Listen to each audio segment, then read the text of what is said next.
So I've divided the talk into 3 different sections, and I thought maybe that might be useful in terms of the things that we really should be focusing on, and that's, of course, the good. And then some things aren't that great when it comes to nutrition, and I'm going to highlight some of those, and those we really should be staying away from. So hopefully this will help you to determine when you go shopping next time what you should be looking at and what you should be avoiding more than anything. So looking at a bit of the research behind this all, we know that the potential cancer risk can be significantly reduced by adopting a healthy, balanced lifestyle. And nutrition is obviously a pivotal part in this. And that's what I'm going to be focusing on today. According to the American Institute for Cancer Research, there's increasing evidence that specific dietary patterns, in other words, how we eat, when we eat, where we eat, including the types of foods we choose, the drinks we drink, and different constituents in the diet. So that would be from something like your antioxidants to your fiber, and of course, how we then prepare foods can and do protect us against cancer.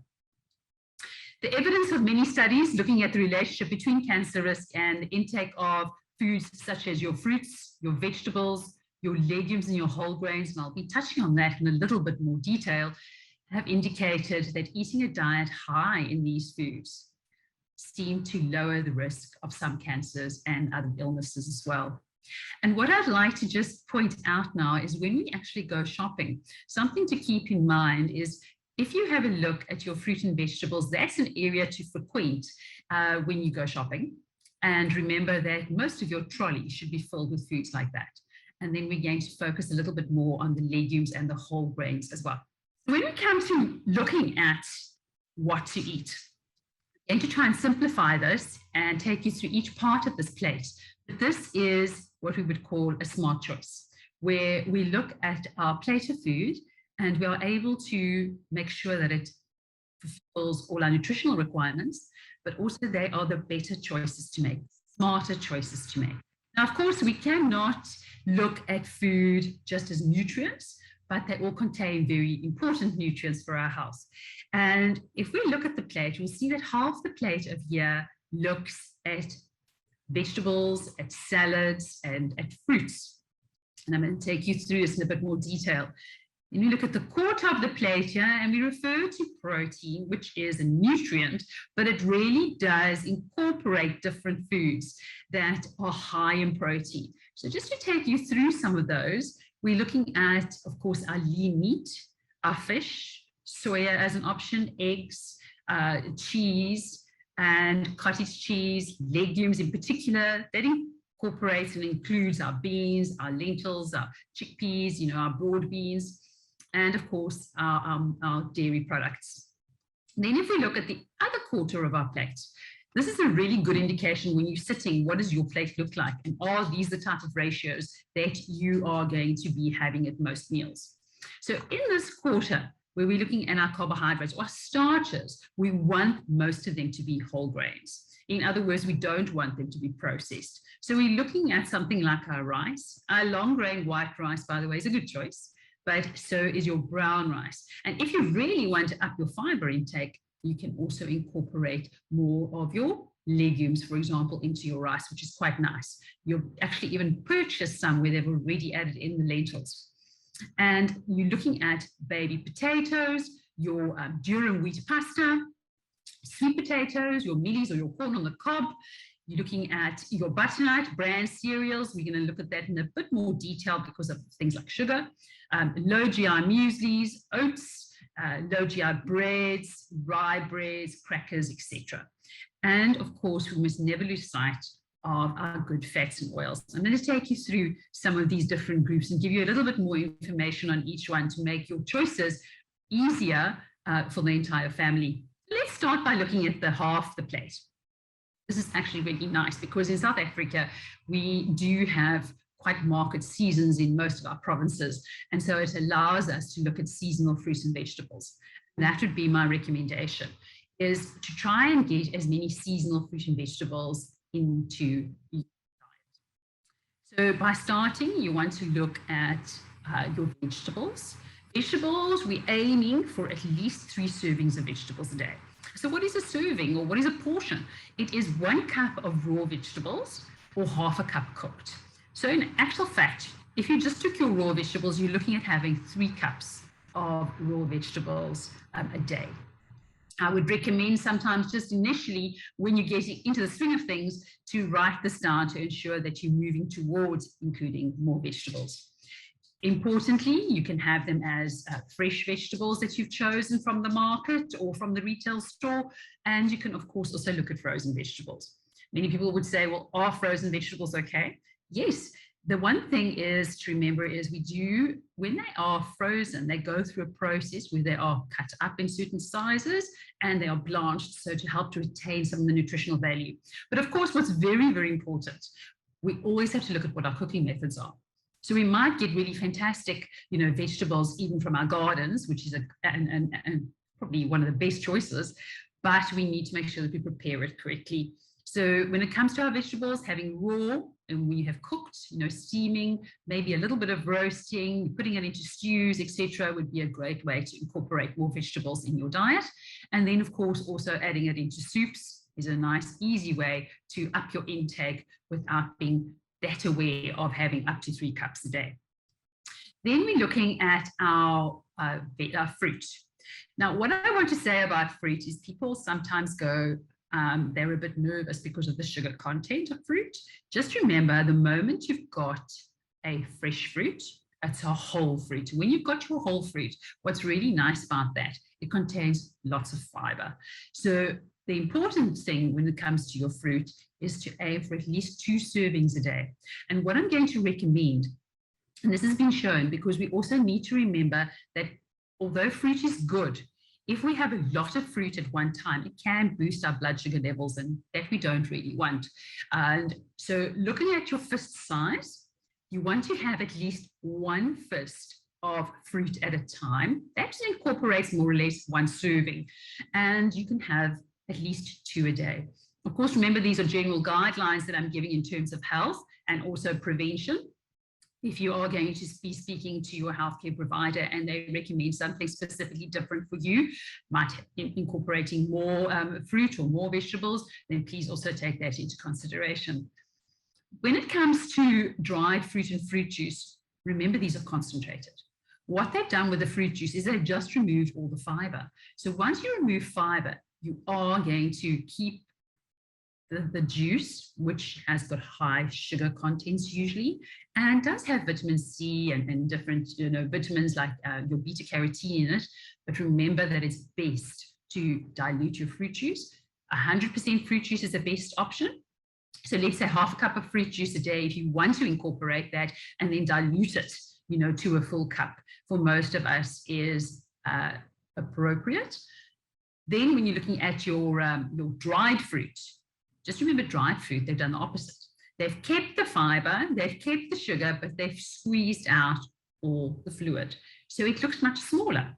If you were to reconstitute it, you'd see it actually swells out quite a lot. So sometimes when it comes to hunger, we tend to snack on a little bit more of the dried fruit, and that, of course, also can increase our blood sugar levels. So try to also not take in more than a handful of dried fruit. When I say a handful, a closed handful. So you're looking at something like this at one sitting. Variety is the best when it comes to this fruit and vegetable group as well. And your different colors, bring as many as you possibly can in. In saying that, we also have to be realistic and look at cost, etc. So from one week to the next, what I'm going to recommend is that you should make different choices. So if your colors for this week are, for argument's sake, orange and green, then next week maybe try more of your reds and your whites, just to incorporate more of your nutrients, particularly your antioxidants, into your diet. So we know antioxidants help to protect our body against fighting free radicals, which do damage in our body. So when we're looking now, from looking at our fruit and vegetables, we go onto this quarter of the plate. Now we refer to this as our grains, and they contain carbohydrates. Now what we're wanting to look at is particularly our grains, which are whole grains. So in other words, very minimally, if at all, processed, only really processed just to help with us being able to consume that food. And the grains or the carbohydrates often get a very bad rap. But let's be very clear here. Carbohydrates that are minimally processed, in other words, whole grains, are very good. It's been shown, by the way, that whole grains can benefit and help to reduce the risk of certain cancers. So it's important to look at including that. So what are we looking at in terms of our actual grains? Your rice. And one thing I do want to say is that our long grain white rice is fine too, because it's a lower GI. And if you want to even add a little bit more fiber in, you can add in some of your lentils. And some of the rice you actually buy off the shelf today have got those options available where the lentils have been added already. When you buy pasta, if you choose pasta, try and look at the ingredient list and see the word durum wheat. Durum wheat means that it digests more slowly, making it low GI or glycemic index, and that really means that there's slower digestion. Now, with all this said, there's a very important point here. You don't want to have excessive quantities. So we can't choose better options and then have large quantities and think that that in itself is going to be good. So there's different things we need to look at. And that, once again, is looking at our quantity and, once again, looking at our choices and looking at how we prepare it. When it comes to our baby potatoes, I've indicated baby potatoes here, and that does not mean that you can't have your large potatoes, but I know there often are questions and people say, oh, potatoes, I shouldn't be having those. But let me explain this briefly. When it comes to your potato, your large potato, you might find if you have boiled it, it's a bit more crumbly, right? So that indicates the type of starch that we find in the big potato, whereas your baby potato is much firmer. So that firmness tells you it's got more of what we call soluble fiber. That means that digests a little bit slower than the big potato, which has more of what we call amylose, OSE, sugar. So it has a little bit more sugar in it. Doesn't mean you can't have it. All it means you need to control your quantity. That's the most important. The sweet potato has a much firmer texture, so that immediately will tell you it has a little bit, it's more like your baby potato. Your mealies or your corn on the cob, once again, the legumes also fall into this group, and I'll show you as well as we move ahead how legumes are such a versatile food to include and really good for us. Maize, unrefined cereals, now that's important. So we want to use cereals that don't have too much added sugar or a high GI. And then rolled oats, your breads, particularly your low GI breads, your seed loaves, your rye breads, and then your whole wheat crackers. This is important. So what you're wanting to do is looking at a quarter of your plate, more or less, depending, of course, on what your requirements are from an energy perspective. But if you just sit down, you look at more or less a quarter of your plate. For some people, it's going to be more or less 1 cup. For some people, it will be up to 2 cups, depending on what your requirements are. But if you're making better choices, you are already choosing better options in terms of what carbohydrate-rich foods you should be having. Now, remember, if you're making more whole grain choices, not only do you have a carbohydrate that usually digests more slowly, but you have added fiber and a whole host of different vitamins and minerals that you find in your whole grains. And the moment you remove all those whole grains and all that fiber, you lose all of that and you're left with a carbohydrate. And that's often where they add in that the added salt, added fat, added sugar, and where the problems come in. Our next group that we look at, we mustn't lose sight of this group. Right in the middle is our fats and or our oils. Now, when it comes to fats and oils, we have different options available, but there have been shown that studies have indicated certain have got quite a lot of benefit. And our canola seed oil is one of those that we find to have a lot of benefit, particularly when it comes to cooking. Your canola seed oil has what we call a very high smoking point. What does that mean? That basically means that when we heat the oil, you've probably all seen how it moves in the pan. And that heating process also can potentially oxidize or break the chemical bonds of the canola seed oil. However, canola seed oil has to be heated to a very high temperature before those chemical bonds start breaking. And why is that a problem?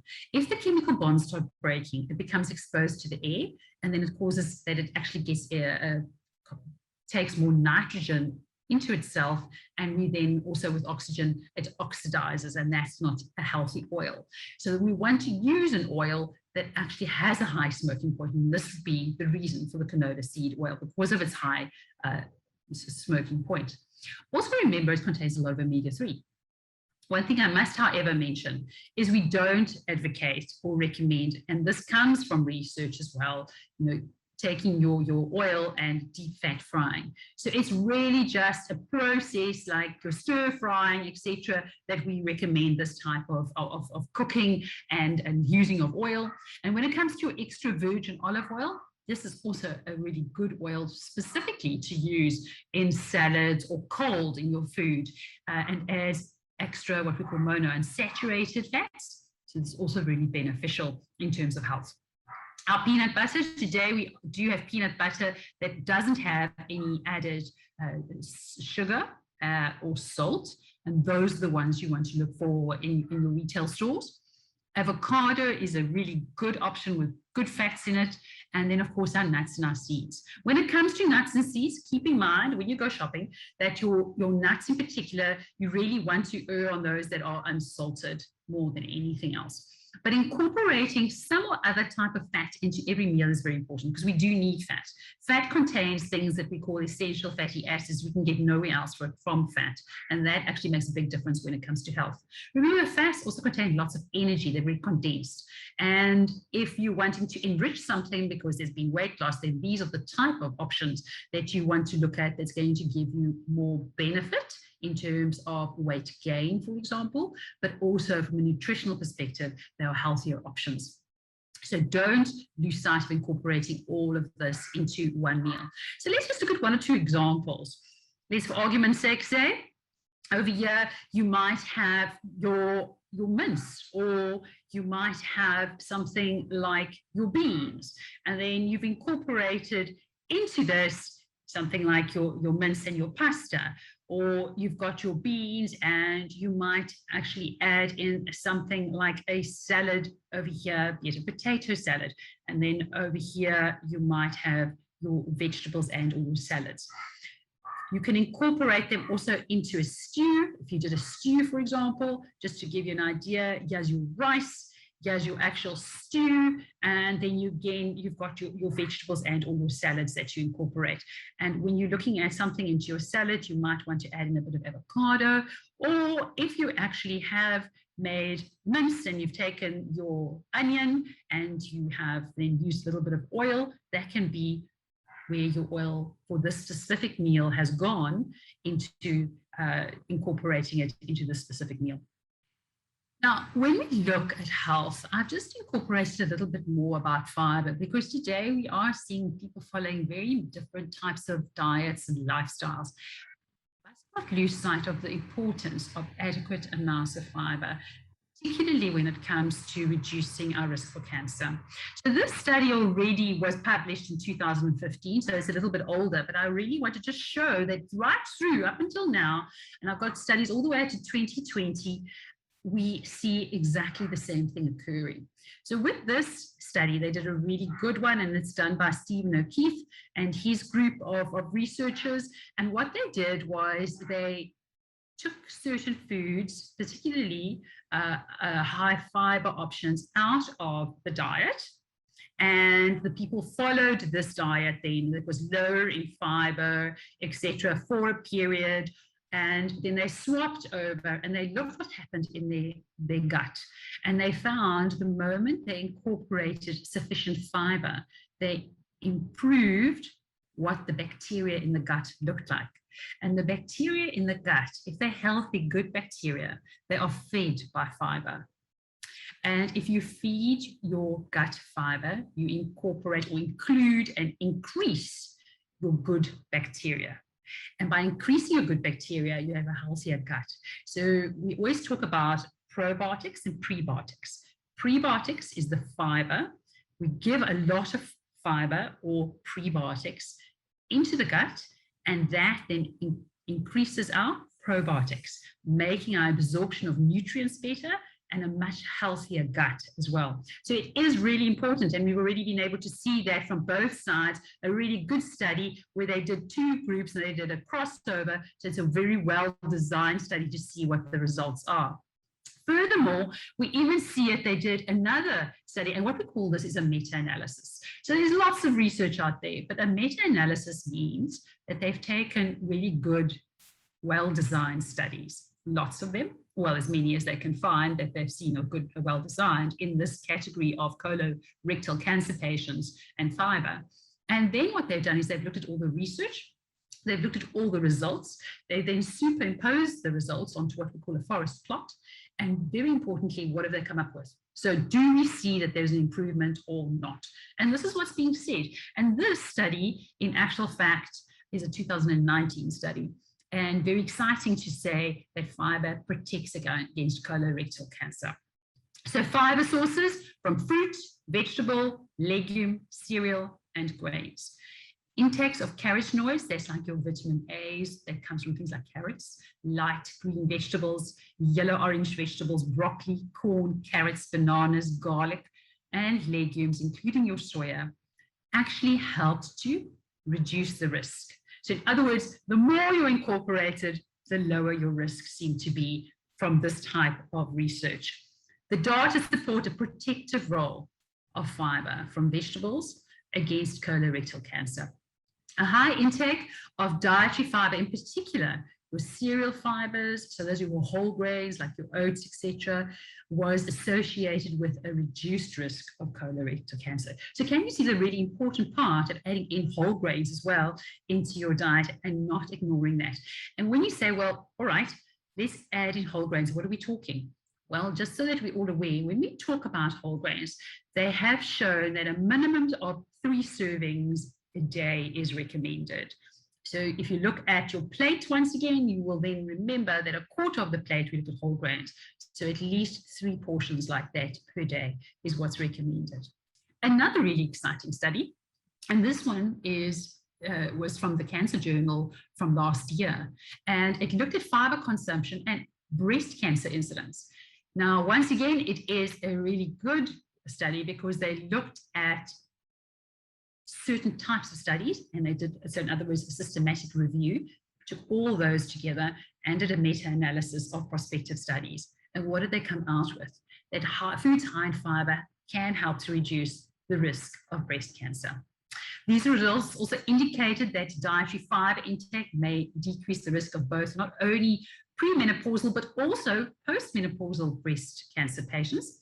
And of course, the current study findings support what is said by the American Cancer Society, that you consume foods that are rich in total fiber, including your fruit and vegetables. Now, remember, we said at least 2 fruits a day, fist size, taken at different occasions. Vegetables, at least 3 portions of vegetables. 1 full cup of raw vegetables is a portion or half cup cooked, and at least whole grains, which, as we've now indicated, is at least 3 servings a day. You can immediately identify that if you're incorporating these types of foods in these quantities into your diet, that you're also going to help fight against one of the big problems that we have when it comes to eating and the risk of cancer, and that is reducing the risk of obesity. So just a bit of a guideline here. I've put together a 10-point plan in terms of food preparation. And what my recommendation would be is keep this in mind when you are cooking again in the kitchen. Use the CANSA Smart Choice Plate model as a guide when you actually plate your food. Use canola seed oil for cooking, and use your olive oil or your canola oil for salads and salad dressings. Remember, canola is a bit more expensive, as is your extra virgin olive oil, but you must use smaller quantities. So keep that in mind. Use lower fat dairy products. Don't brown your food. That crispiness, that browning effect obviously does increase the risk of carcinogens or cancer-forming substances. Avoid frying food on open flames. We're going to talk about that just for a minute as well. Avoid tinned foods. So Here we are a little bit, the jury's still out on this in terms of the interaction with the food. So we do ask people to be a bit more wary of it. Avoid cured and smoked foods. Just to come back to the tin foods, is you limiting your tin foods, you're already doing a good job. So it's not that you can never have them, but we do recommend that you definitely limit those and really opt more for your fresh or your frozen. Use whole fruits and vegetables and minimize your juices, and limit your salt and use more herbs. That's really what the recommendations are. This is really for good overall health for all of us and also as a survivor. So when we go and we look at foods, we also look at what we drink. And hydration is really an important issue. Many of us are either overhydrated and many of us are underhydrated or dehydrated, rather, I should say. So looking at our drinks, firstly, start with water. This is just a guide. And all these guides and recommendations are referenced. So if there's a question, please let me know and I can obviously send you the reference. But 25 to 30 mils for every kilogram that you weigh is more or less what you're looking at in terms of total fluid intake for the day. Of course, if you're going to go out and jog, or if you are going to be in an environment that's very hot, you will drink to thirst. But otherwise, this is a good indication. Another guideline that's often used is for every 10 kilograms of weight, you will have a glass of fluid. So keep that in mind as well. One of the drinks that we do recommend is rooibos tea. So research has shown that rooibos tea actually increases what we call glutathione. It's an antioxidant we find in our cells. And this antioxidant helps to fight cancer and might help to also further neutralize cancer-forming substances that come into the body. And that is why it's a good option to incorporate. Of course, when we're doing our rooibos tea, we do say you can use it as an alternative to water, but don't then add in your extra sugars, etc., into that. And it's a really nice option when it's cold like today. So what are the bad guys? I'm not going to go through all of them just from a time perspective, but I thought it'd be important to highlight some of them just to give you a little bit of background of the ones we need to be a bit more cautious of. So sugar, and I'm going to explain that in a bit more detail because I think once again, there's an expectation or a belief more than anything that sugar can increase the risk for cancer, but it's a little bit more complicated than that. Saturated fat, trans fats, and salt. I'm going to touch on each of those. And then, of course, as we've already indicated, so I won't be going through that again, is our refined or processed foods. And what is important to note is if something has lots of added fats and sugars to it, those are the foods we should be limiting. Those are more the treats like, quick foods and options. So we shouldn't be having those on a regular basis. Preservatives, sulfur dioxide, nitrites and nitrates. Be cautious of that. Look on your label and try and limit that at all costs. Artificial flavorants and colorants, and then of course our monosodium glutamate, which we also refer to as your MSG. So try and cut back on those. How do we know if we're having them? Labels. Just check your labels. If they're there, try and limit them as much as possible. So what is it about sugar? Well, there's a lot of research out there, and I think very often we try and take sugar out of our diet totally. And that is not necessarily going to help us, but there are a few extra things I need to add about sugar, and this is what we need to focus on. So what does the World Health Organization say about sugar? Well, they do say that if you're going to have sugar, do limit it to not more than 10% of your energy intake per day. Now, those are all numbers, and we go, well, how does that actually translate into food? Well, they actually even have an added recommendation, and that has come about in the last couple of years, where they say even 5% is better than 10%. And we're looking at plus minus 6 teaspoons of sugar, not adding 6 teaspoons of sugar, but 6 teaspoons worth of sugar. Now, remember, you find sugar in different things. Like if you're going to take in some food that has been processed slightly and you look on the ingredient list and they actually have the word sugar or anything that ends in OSE, that usually indicates glucose, maltose, galactose, maltodextrin is another one. And then, of course, even honey. Those are all sugar. And that would then add into those 6 teaspoons. So it's not just adding in 6 teaspoons a day. So you really do need to limit those sugars. And where the real concern is not so much just sugar, but the fact that sugar is added into foods that then are very concentrated in energy. So you only have to have a very small quantity of food that you eat to have a large amount of energy. And what that then can lead to, particularly with a more sedentary lifestyle, is obesity. And it's obesity that is linked to the increased incidence of things like cancer. So that's why people say, be careful of sugar.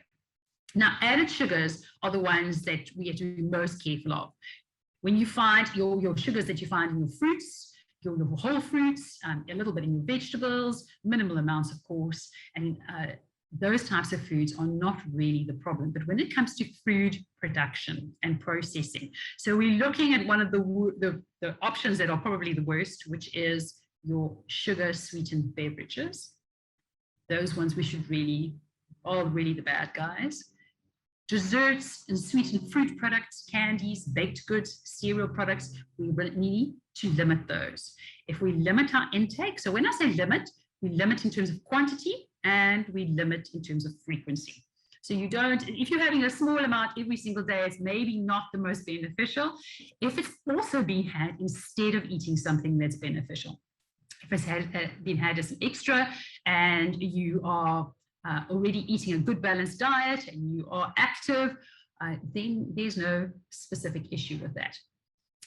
What we do note as well, and this is what research has shown, is that it's got a lot to do with glycemic index and glycemic load. Now, I'm just going to mention this briefly, is if we have a small amount of something and it's got a high glycemic index, let's say we have a dessert and it can spike our blood sugar, but we've only had a tablespoon or 2, then we are not having a huge quantity. If we have a huge quantity, that would be a high glycemic load. In other words, there's lots of carbohydrates in there, there's lots of sugar, and now we're having a lot of it as well. And those are the risks that we're looking at in terms of sugar. So keep this in mind. Doesn't mean you can't have it all, but you need to have smaller quantities and more infrequently. The other guys we need to be careful of are saturated fats. They are usually fats that we find in our animal sources, so in our meats, in the skin of our chicken, in full cream dairy products. And we also need to be careful of trans fats. Trans fats have been linked to breast cancer and in men, prostate cancer. Now, what we do know today, because of these great concerns, is that the South African legislation actually bans sale of any foodstuff that contains more than 2% trans fats. So they have really tried to reduce our intake of trans fats through food. But remember, some foods will contain trans fats. And if you have larger quantities of these processed foods, you're going to increase your intake of trans fats. And of course, if you're going to have a high intake of trans fats through the food choices that you make, and what we often do see as well is people that have a lot of deep fried foods and using oil that's reheated and reheated increase their risk of having a high intake of trans fats. So that's why we don't recommend, or another reason why we don't recommend, deep frying foods. Foods that may contain man-made trans fats are your processed foods, and look for the word partially hydrogenated, not hydrogenated, but partially hydrogenated on your ingredient list, because that will be an indication that it contains a lot of trans fats. But if you can't remember that, just have a look on the nutritional table and look for the word trans fats and see what it says in terms of quantity. So reading your food labels is going to make you a little bit smarter in terms of making the right options. And these are usually your processed foods. Salt. Now, South Africans love salt, and we know that salt adds a lot of flavor. But we also do know that it's not beneficial, and we need to look at alternative options to flavoring our foods. So it also has been linked to the increased risk for cancer. When you look at a label of a foodstuff, and this is quite nice, and I hope you can all see it, diagram, because what it does do is it gives you a little bit of an indication of when I choose a food, what is a better option for me. So you'd be able to see that you're looking at your amount of sodium per day. Now remember, we don't eat per 100 grams of food, But if we're comparing two different foodstuffs, which one is better, and they're both in the same category, let's just say two different types of whole wheat crackers, then you're wanting to choose those with lower sodium content and a lower energy content. That's when you'll use the per 100 grams, because you actually then are comparing the same size, but we don't eat like that. So then you have to look at your quantity. The healthier choice that we're looking at is, of course, the lower, the 300 milligrams of sodium in a portion, or in 100 grams in this instance. That's what we're looking at. And then we know we're making a healthier choice. So that might be something just to keep in mind. When you're making a choice, it's a packaged food, look at your sodium content and try for less than 300 milligrams of sodium. And I won't make it more complicated, but if you do know a lot about salt and sodium, you know you can find out your salt content by just taking that 300 milligrams and multiply it by 2.5, and that's how much salt it contains. Now, I can't really do a presentation to South Africans without mentioning this point. We are always going to have a Braai Day, and when I say that, I say it in terms of our National Braai Day, and I also say it in terms of, probably for many people, our weekly or even more than once a week Braai Day. And what I want to mention is that we need to limit the amount of times we do braai, and we need to limit how much of, how big our portion size is when it comes to braai. We're not going to stop most South Africans, but just take notice of this. So when we braai our meat and it's charred, we actually produce heterocyclic amines. These basically are carcinogens together with another one called your polycyclic aromatic hydrocarbons. So they've used the two acronyms here, which is your HCA and your PAH. These are both carcinogens. So you can actually then understand why it's so important that we reduce the amount that you would be eating and also the frequency that you should be choosing it. To give you an idea, 1 kilogram of steak or meat that's been charcoaled and you've got those carcinogens that are formed are equivalent to having the same amount of PAH found in 600 cigarettes. That's massive. Even if you took that and divided it by a 200-gram steak, you still are going to be looking at quite a large quantity over here. But the good news, when you do braai, do this. Add something like our maize meal to your actual plate of food as your option of carbohydrate or starch. What it has been shown to do, it releases what we call butyric acid, and that's an anti-carcinogen, and it helps to capture some of those PAHs and HCAs that we eat together with our meat. So that, together with adding more veggies like your tomato and your onions, I mean, many of you know your tomato smoor, as we refer to it, and other veggies and salads also help to dilute the effect of what these carcinogens will have on the body. But very importantly, it's not going to take it away, it just dilutes the effect. So this is something to assist you if you are actually having a braai day. When we're looking at our families, it's always really important to say what's happening in South Africa in terms of our youth. And we have seen that there's an increased intake of fizzy soft drinks, not only amongst our youth, but definitely we see this is up and coming. Fried potato chips, hot dogs, pies and sausage rolls, Russians and Vienna sausages. So all these foods, okay, have been shown to increase the risk because of what they contain. So yeah, high in added sugars, we've mentioned that. Can you see that one can already contains 7 teaspoons of sugar? And we spoke, and as I mentioned earlier, 6 teaspoons. And then we haven't even looked at any other food for the day.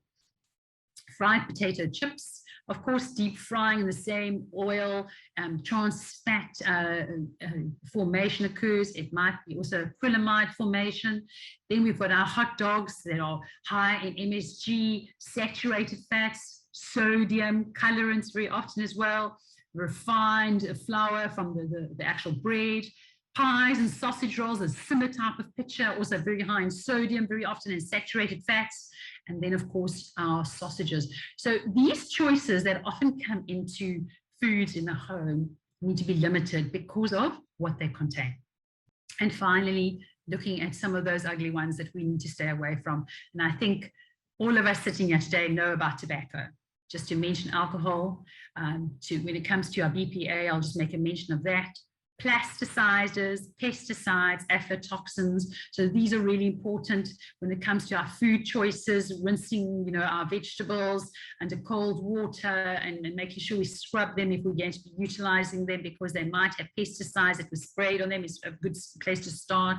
Aflatoxins, making sure you know where your food comes from, things like your nuts and your seeds, etc., and your legumes from reputable sources, so that you reduce your incidence or exposure, possible exposure to things like aflatoxins. So these are all potential carcinogens. So what is it about alcohol? Well, we know today, a few years ago, we would have said you need to just limit your alcohol, but today we actually know it's better not to have alcohol. So abstinence is the best option.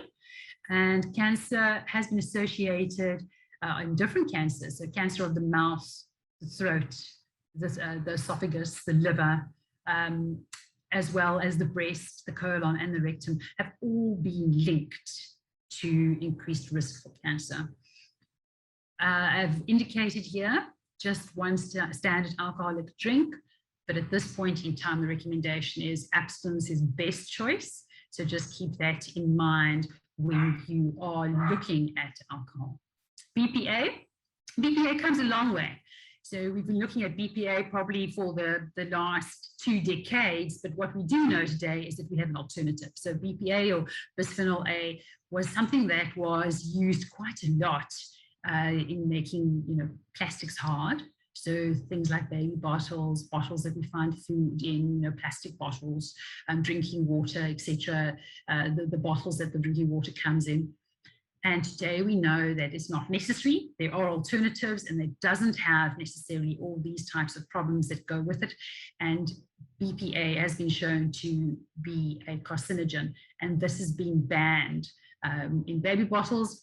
And today we give BPA-free bottles. So this is what you must always be aware of when you do choose plastic, is to ensure that it doesn't contain any harmful pesticides or carcinogens and BPA. And I'd like to leave you with the following. Just some really easy tips that we don't always consider, but when we go shopping, we often make choices that we are making because we're hungry. So try and eat something before you go shopping. Some simple information, but always helpful when you're trying to make better choices and bring better choices into the home. And what I have, picked up over time is what comes into our home is what we're going to be eating. So this is where the choices come from when you shop. Prepare a shopping list beforehand and keep to it. Also, in terms of the expiry dates and labels, check those as well before you buy a food.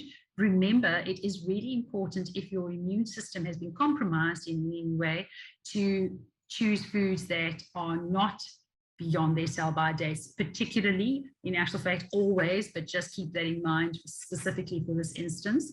And when you are cooking, remember, if you're going to reheat something, reheat it really well. If your immune system is low from any treatment that you've undergone, rather choose to eat foods that have been cooked slightly and not just raw, being prepared really thoroughly and hygienically. And if there are leftovers, make sure you're frozen well and reheated really well as well. So choose a variety of seasonal, fresh seasonal produce. Choose foods with less added sugars. Go for your lower fat, your leaner options when it comes to meat. And here's a nice one to look at, less than 10 grams of total fat per 100 grams.